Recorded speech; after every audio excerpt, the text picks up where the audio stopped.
Kakampi ng bayan, kasangga ng masa, kapanalig ng batas at hustisya.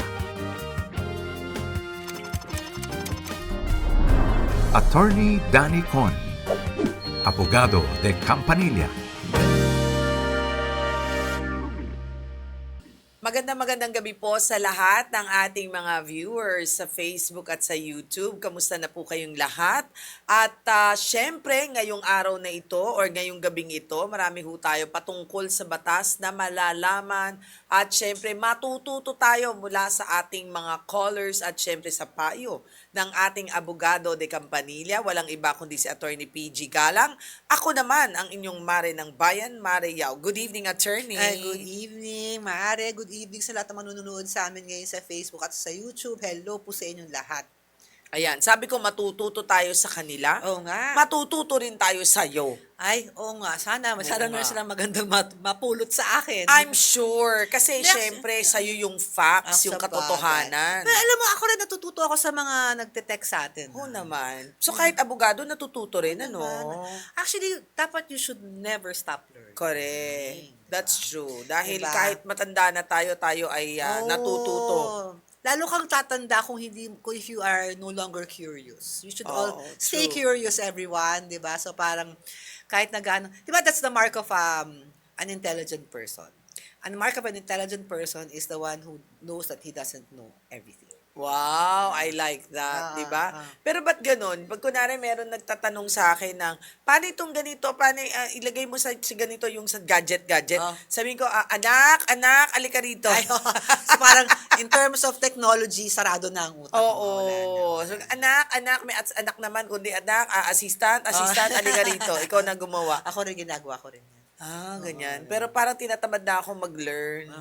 Hindi na, Papagod kakayanin. na ako. Kasi kung nandyan naman sila. Easy Why access. not? Diba? Oo. Hindi, katalinuhan nun yun. Diba? Why, ano yan, being efficient. Hindi, sabi niya, sa negosyo naman ganito yan. Ang sinasabi nila, para ikaw ay yumaman, mag-hire ka ng matatalinong tao. Siya, totoo naman yan. O di sila ang pagtrabahuhin mo dahil sila nakakaalam At saka at yung pag malamang kunyari, alam ikaw, nila. ano ang mas efficient sa'yo? Ikaw ang mag-aaral kung paano, meron ka na makasamang alam. Correct. So, mas mabilis yun. So, matalino ka rin. Di ba? Oo, dahil Oo. you recognize na it's not your expertise. You find someone. That's right. Work gets done. So, tapos. O, Ang di ba? trabaho, Tapos, diba? kaya Diba? naman ito. Ito, hindi nila kailangan i-memorize. Nga, actually, tagal ko bago na-memorize to. Anong mga numbers, Ito, attorney? kung kayo ay gustong matuto at gusto nyo magtanong, ay kayo yung mag-text lang sa amin kung sa aming Globe number, 0954-310-0331. And for Smart, it's 0961-770-8807. Ayan, hindi kailangan i-memorize. Nandiyan na po sa inyong mga Ako na actually ang kailangan screens. mag-memorize yan. Yan, you don't have to memorize. Alright, okay. O, eto muna. Galing, Bulacan. Ay, Bulacan. Dennis, 36 years old, ang tanong. Good day po, attorney. Humingi po sana ako ng legal na advice tungkol sa isang kasong slight physical injury. Kung sakaling manalo po ang complainant at makapagpiyansa naman po ang akusado habang dinidinig ang kaso, obligado po ba ang akusado na bayaran ng lahat ng naging gastos ng complainant? Kabilang na ang bayad sa kanyang private lawyer? Paano po ito karaniwang pinagpapiyansa sa korte? Otomatiko po bang ipinapabayad ang lahat ng nagastos ng complainant o depende pa rin po ito sa magiging desisyon ng hukuman? Ang dami niyang tanong. Oo nga, actually, tanong Isa-isahin niya, kasi natin. okay, normal kasi to ha. When someone files a case, ang hinihingi lang nila, it's not just the actual damages.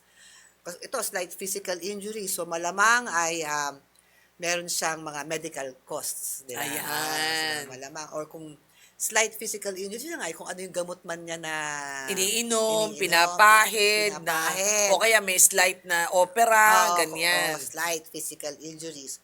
Ngayon, normal na kahit ako, ginagawa ko yun. Pag ako'y gumagawa ng complaint, I also ask kung ako yung sa biktima na ang sagot sa attorney's fees and costs ang tawag doon. So, kunyari, kung nanalo nga man lang, yes, it's normal for a judge if nanalo at na-judge kang guilty, kasama sa all criminal cases ang civil aspect. 'di ba? So usually the judge will also order not just yung penalty but also the civil aspect. Now, ang aking experience, and this is also always the case, kahit na anong hingin namin, hindi man lahat binibigay. So, hindi Ah. kahit gusto mong 10 milyon, Oo, yung kanya ang hindi bibigay Oo, sa hindi iyo bibigay yun. ng korte yan na sabihin mo na, ang nagastos ko po sa abogado ko ay 5 million. 5 million. Oy, alam nilang hindi naman totoo. It's very rare na a court will grant you 5 million para lang Sa slight physical sa injury na injuries. kaso. So, marunong rin naman ang mga hukuman. Yes, sometimes and oftentimes they will make you pay for attorney's fees, but it's usually very minimal. Kung nakikita mo 'yan sa mga sa mga judgments, maliit lang 'yon. Hindi mo ikatatakot kasi the Ayan. judges won't. Fair din naman ang mga judges. Yes, they Oo. won't give you the Hindi at saka mga abogado hindi kumikita diyan, kumikita sila sa kanilang mga parang i-reimburse. Yes. Parang kasi kaya lagi ko sinasabi dun sa mga magkakaso na hindi mo naman mababawi sa kahit manalo tayo through judgment, di ba? Yes, So, yes. dapat handa ka na sometimes it is really Gagastos ka. Gagastos ka. Kaya nga, ang Oo. maganda talaga yung no case. Huwag na kayo pag nakausap na ng abogado nyo, okay na yon, di ba? Lahat kayo masaya. well, actually,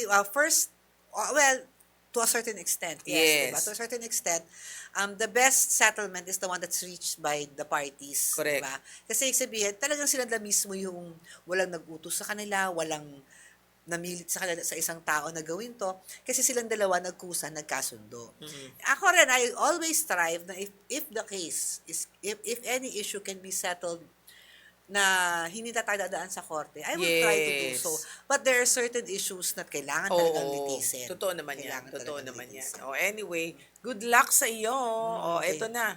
Ang next natin ay si Ramon, 34 years old, ng Caloocan City. Ang tanong niya, regular pong binibisita ng nanay ko ang lola ko dahil nakatira roon ang kapatid niyang may problema sa droga at may tendency pong maging bayolente. Dati po ay hindi pa siya nananakit. Pero kamakailan nang hindi siya mabigyan ng Ay. pera, hinampas niya ang ulo ng bangko ang nanay ko at tinutukan at binantaan pa ito ng kutsilyo. Hindi po namin alam kung paano siya mapapalayo o mapoprotektahan ang lola at nanay ko nang hindi lalong nanganganib ang buong pamilya at wala rin po kaming sapat na pera para sa isang private rehabilitation. Ano po ang legal na hakbang na pwedeng gawin ng pamilya para maproteksyonan at mapigil siyang muling manakit? Pabarangay mo na yan muna, di ba? Oo nga. Kasi Hindi, dapat ipapulis mo na una ito, police, attorney. saka barangay. At saka, It's una muna. scary. Hindi, immediate. Oo. Barangay, di ba? Para tapos Protection order. Yeah, tapos police na lang talaga yan. Kasi it's a threat, no? Nasasaktan na talaga, di ba? At saka, di ba, pagka ikaw nakadroga, attorney, Wala ka na di sa mo naman sila nakikilala wala ka na sa wisyo nun. Oo, Wala ka na sa wisyo oo. nun. Naku, Ramon, nakakalungkot yung sitwasyon niya, no? Dahil siyempre, Tsuhin. so anak ng lola niya, di ba? So, Oo, kapatid mag-ina. ng nanay niya. Mag-ina. So, Oo. siyempre, parang, daming kwento, ganyan, di ba, yung tinitiis ng nanay porket, Anak niya. Kasi anak niya. Pero may tanong ko sa iyo, rehabilitation, meron tayong mga public rehabilitation Meron public centers. but for any judge to order or anyone, actually you can go to the local saan siya? Caloocan. Okay. Tatanungin mo yung LGU nyo kung meron silang fasilidad na yung public rehabilitation. Kailangan ka lang dumulog, di ba? Kasi actually gusto ko yun kasi sagipin muna natin, di ba? Yes. Sagipin muna natin, wag muna agad nating pakulong. Di ba yung tanong Sa QC lang kasi meron eh. Meron. Sa QC Ang tanong meron. lang is, for example, kung kunwari naman tumawag ka ng police, ibabato rin naman nila ata yan sa rehabilitation o hindi? Depende kasi ang paggagamit ng droga, kung meron niyang kung mahuhulihan siya, it's really it carries with it a heavy penalty. Yes. And they will actually investigate at huhulihin niya pag madampot yan, meron niyang dalang droga. Oo. So, pwedeng kuha sa LGU yung kapatid. So, okay, mahirap kung tingin nyo ay kaya pang, kasi mukhang gusto nila ng rehabilitation, gusto pa nila iparehab eh. Ang problema lang nila Wala silang pera. gastos. Mahal So ang for rehab me, eh. that's an indication na ayaw pa muna nilang ipakulong ang kanyang tiyuhin. Gusto muna nilang isalba. 'Di ba? Kasi siguro they recognize that he's sick because he has an addiction. Pero unahin niyo muna yung kaligtasan ng inyong lola. Una muna ay unahin niyo muna yung kaligtasan ng Siguro lumipat na muna si Lola. Oo, kung kailangan yung iligtas, ilikas ang iyong lola, ay humingi kayo ng tulong sa pulis. Lumapit muna kayo sa LGU nyo rin. Para kumaga orchestrated lahat yan. Yung isang hindi siya isa-isa. Kumbaga, dapat handa kayo. Una muna, dapat alam nyo na kung saan nyo paglalagakan ng iyong tito.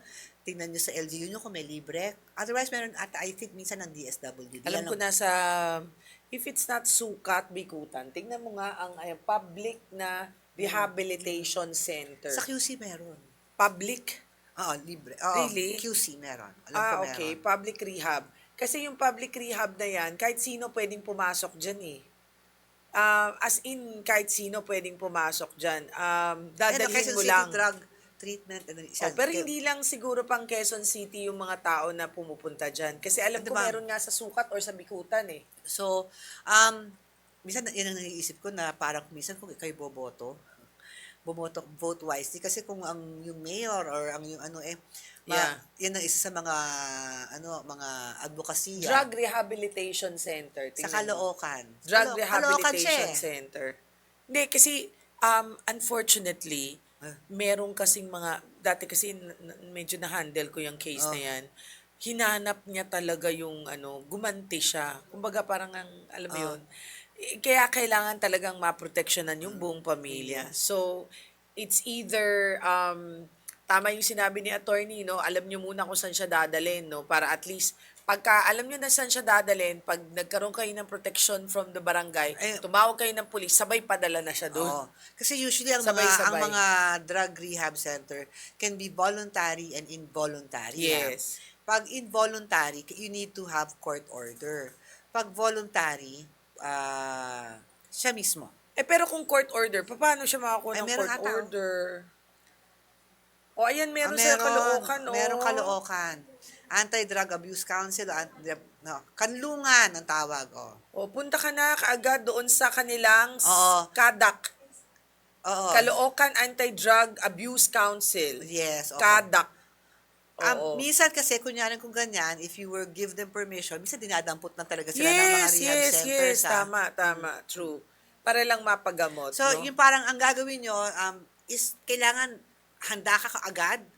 Kasi hindi pwedeng sisave nyo muna tapos nun, saka nyo iisipin kung saan siya ilalagay. My best advice is that sisave nyo at the same time, automatic, alam nyo agad kung saan siya lalagay to be safe. Sige, okay. Ito si Maria, 42 years old ng Maynila. Ang tanong niya, may isang sasakyan pong laging nakaparada sa tapat ng aming bahay. Kahit hindi naman po nakatira ang may-ari doon. Ng sasakyan. Dahil dito nahihirapan kaming mailabas ang sarili naming sasakyan.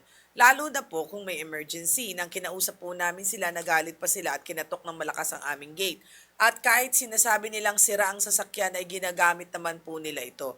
Naipabarangay na po namin ang insidente pero wala pa rin naging aksyon. Ano po bang maari naming legal na hakbang para po dito sa sitwasyon na ito? Hindi naman pala taga-roon at... Hindi ko alam. Pero lagi raw nandun so baka taga-roon. Wala lang silang garahe. O baka nasa kabila yun, dyan lang nilagay sa kanila. Ano yun? Saan ang maaaring legal na gawin para to? Huwag muna kayo magkorte kung ganyan muna, di ba? Pero nagpunta na sila ng barangay, wala nangyari. Kasi ang next sa barangay, di ba, magsi-CFA. Hindi, pumunta kayo sa... At again, sagot, LGU. Traffic Management and Road, yan. Kung malapit kayo doon sa mga mabuhay lanes o kaya ganyan, papuntahan nyo sa MMDA. Pero usually, MMDA kasi doon sa mga roads na... Yes, yung mga mabuhay lanes. Ganyan. Pero pag kasi ito, pag city roads, so yung mga ganyan sa LGU. LGU, ayan.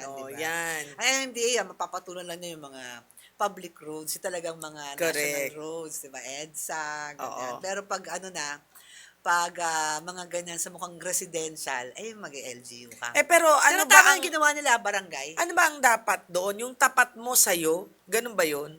Actually, pag driveway, kasi mukhang hindi sila makalabas. Kung meron kang garahe, don't block, di ba? Hindi, Bawal mong i-block nuisance yun. yan eh. O, bawal mo i-block yung nuisance yun eh. So kaya nga, pwede ba niyang idemanda ng Nuisance. unjust vexation? Pwede, pero parang wag muna. For me ha, kasi nga, Ah. kung kaya pa sa LGU yan. Pag hindi na talaga kaya, Oo, ayan, pwede diba? na kayong Kasi mag-charge ng gagastos ka unjust pa para doon, vexation. gagastos ka pa para Totoo. gawin yan. Eh, pagtrabahuhin nyo ang inyong LGU, kaya nyo sila binoto dyan, di ba? Yung para ayusin yung mga kalye nyo. Oo, tama. So, punta kayo ng, hindi na kailangan pumunta ng barangay, doon sa traffic bureau na lang ng inyong LGU. Yes. So, kasi Ayan. kasama sa mandate ng LGU yan, ha? Diba? Pag ikay mayor or yung tao ng isang city, kasama dyan yung cleanliness, Yan. peace and order, traffic management, kasama yan. Oo, Okay. sige. Good luck sa LGU nyo, ha? Okay. O, sige. Kasi may mga LGU yung mabilis umaksyon. Kaya nga. May mga LGU yung mga 10,000 years. Okay. Kaya nga yung sinasabi ko, parang pagdating sa election, isipin nyo talaga kung sino Correct. boboto nyo. Ayan. Okay. Uulit-ulitin natin yan. Okay. Maging wais po sa Malapit na pagboboto. kasi. Malapit na. Oo. Alam mo, ngayon natin makikita kung gaano kagaling ang Pilipinong humanap ng kanilang leaders. Ako, ngayon pala. Ang galing-galing, no? Ang galing-galing. Yan. So, ngayon, alam nyo na, di ba, hindi dahil sa magkano lang ang binibigay sa inyo, pero mas marami yung binubulsa. Ano ba, oh. Kaya dapat bright ho tayo, whether LGU, whether mula sa sanggunian, SK. mula sa barangay, Oh. lahat yan. Kudaan na natin. Bakit? Kasi dahil sa inyo yan. Oh, di ba? yes, Oy, that's true. speaking of kudaan na natin, alam mo ba na napansin ko, hindi ko nakita na nung mga days na nagkakaroon ng bagyo at saka baha, ulan, hindi naman lahat, kasalanan syempre ng flood control. That's Oo, one, naman, no? oo. Pero, syempre, yung pangalawa, ang daming basura. Ay, kasi, Hello? okay, Diyos me. ang basura kasi, okay, meron tayong Solid Waste Management Act. Oo. Oo. At, oo, di ba? Ang Solid Waste Management Act, talagang doon nakasaad na ang local government, ang primary, Yes. ang may responsibilidad. Yung pag-collect, in fact, meron pang duty to recycle, to segregate. May ganyan ba? Pwede bang malaman anong city yan? Yun. Actually, lahat yan. Lahat yan. Solid Hindi, waste management. lahat nga, pero yung talaga nag-implement, hindi tayo sure. Yes. Diba? Pero sa mga taong ganyan na parang hindi nyo po utang na loob kung kinokolekta ang inyong basura at sinesegregate, responsibilidad po ng ating pamahalaan. Oh, pero hindi rin ho Garbage naman dapat na binabato nyo yung basura kung saan nyo lang gustong ibato. Di ba? Bumabaha tuloy, kaya naman ang basurang itinapon ninyo, Kasi pag babalik rin sa'yo. Kasi okay, that law actually imposes several responsibilities Yes. na dapat ngayon na-implement na nila. And one of it is yung solid waste management nga. Kung hindi magaling nila nagawa yung kanilang responsibility, doon mo makikita yung mga basura, doon mo makikita yung mga lumulutang, doon mo makikita na babaha. Kasi saan pupunta ang basura? Kaya nga. Diba? Ibabara True. talaga nila yung mga Kaya nga. storage system. So, tayo'y matuto. Wag ho nating tatapon ng basura natin basta-basta. Diba? Ano mo to? Ha? Nagsimula raw ang pagdami ng basura ng pandemic, lahat na binibili, yung mga binibili.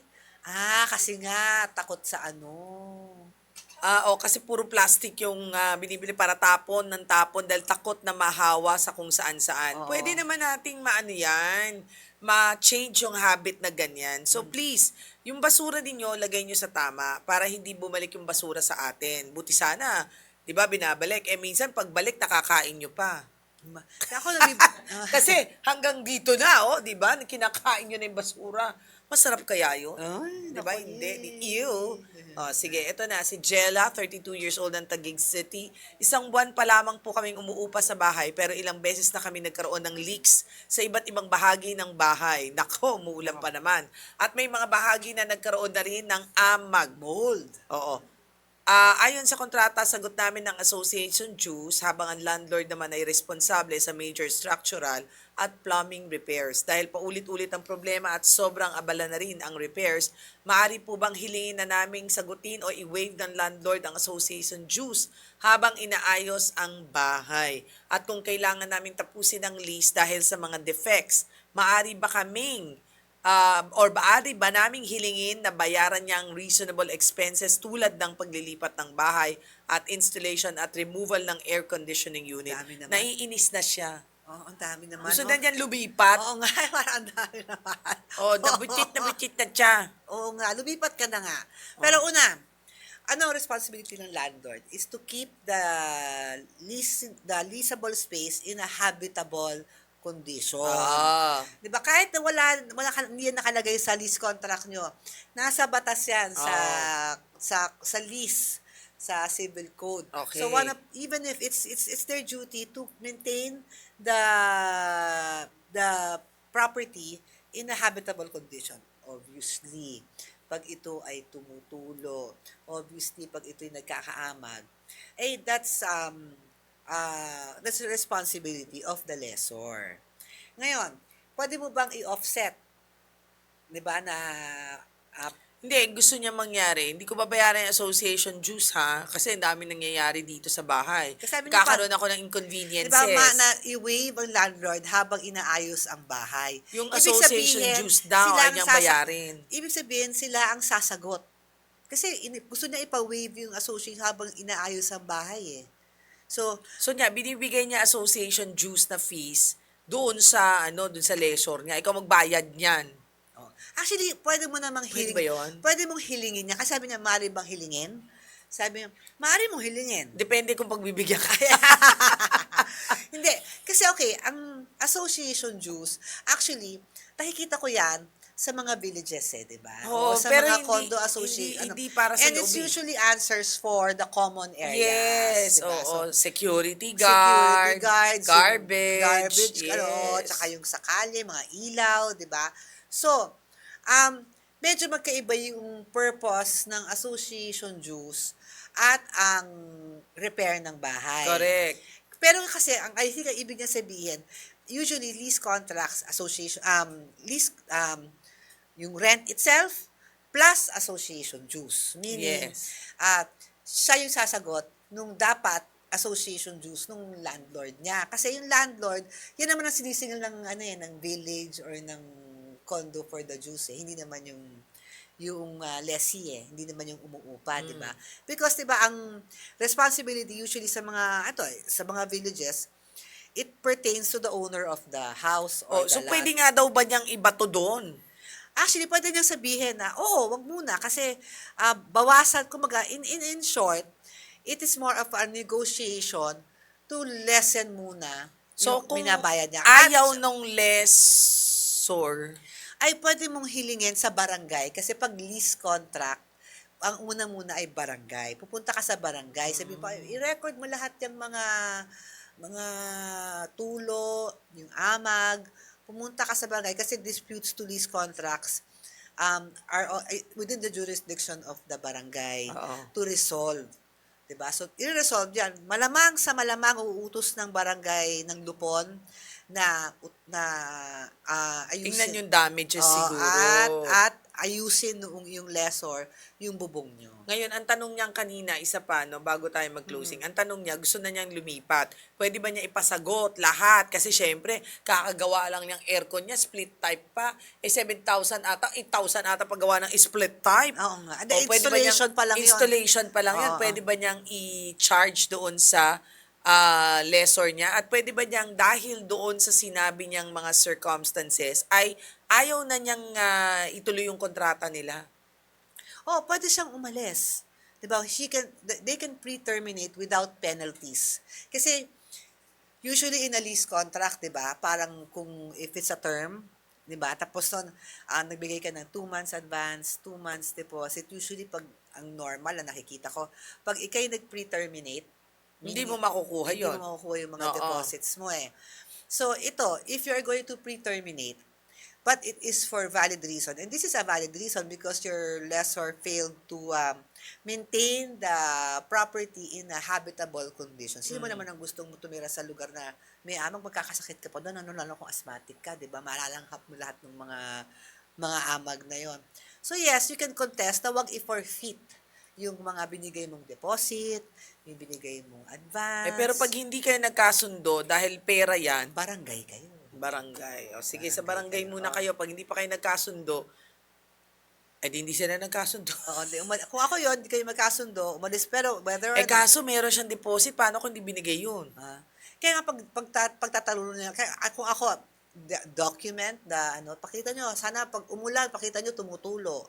Tapos tignan nyo kung baka may butas yung bubong.